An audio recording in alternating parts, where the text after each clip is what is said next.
So did that kind of make sense on the kind of the big pieces, why I put those together? Is you're taking jQuery UI, you're kind of moving things around, but you're capturing that event and then using that to update the DOM. Does that make sense? Mark, how are we doing? Any questions on the chat room? One about ng repeat and filter. Okay. Just was wondering the performance of ng repeat with a filter and if creating a subset would be more efficient. Possibly. I would have to explore that. At the same time is I did a blog post on this, and I did a joke how it was the Paleo edition, and I made the joke that I dedicated that to a Ben Nadell, who is clearly a big guy if you go to his blog. And so he actually said, man, that's pretty crazy that you can actually filter on your ng repeat. And so he did some interesting benchmarks. And I certainly would not do that for hundreds of items, but on a small set I have not experienced any performance hits. So I recommend reading his blog post on that and realize that it could be performance intense depending on what you're binding to. But for small, shallow objects, it works pretty good.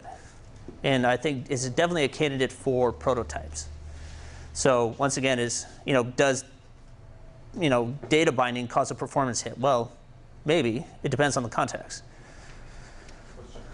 Yes, sir. In the previous example, you have previous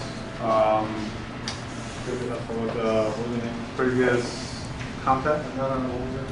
So I'm basically getting the UI item, the previous UI item. Yeah. What if it's empty? Like, what kind of value you get? I think it's just magical. When I saw that, I'm like, I wonder what would happen if I did that. I think it works, but I would have to think really hard as to why. Is it just default to the default value, or how? So I think if there's nothing in there, I think there's a way. I mean, honestly, that's something I'd have to sit and actually test. But when I saw that, I'm like, I wonder what happens if I drop it at the very beginning. Yeah. So that's something that I would look into. So honestly, I don't know. I tested it. Yeah, so it seems to be working, and that probably crossed my mind when I wrote it like 2 months ago, but I don't remember now. But good question. I was hoping nobody would ask that, but thank you for asking that. So by the way, I think it's almost 4 o'clock, so no more hard questions. Oh, it's 4:03. So you know what? If we were flying a plane, I'm telling everybody to get their seatbelts on right now, because we're about to land. There's like one very specific question. I thought we already covered it, but he's wondering if Hit me.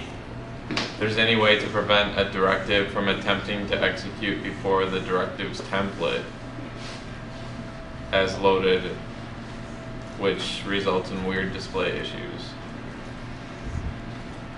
Does that make any sense at all?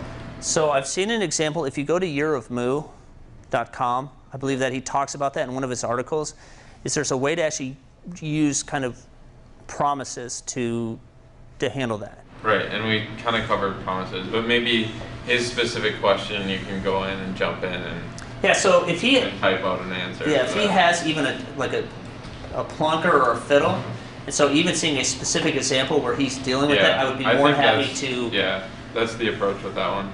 All right, let's move on.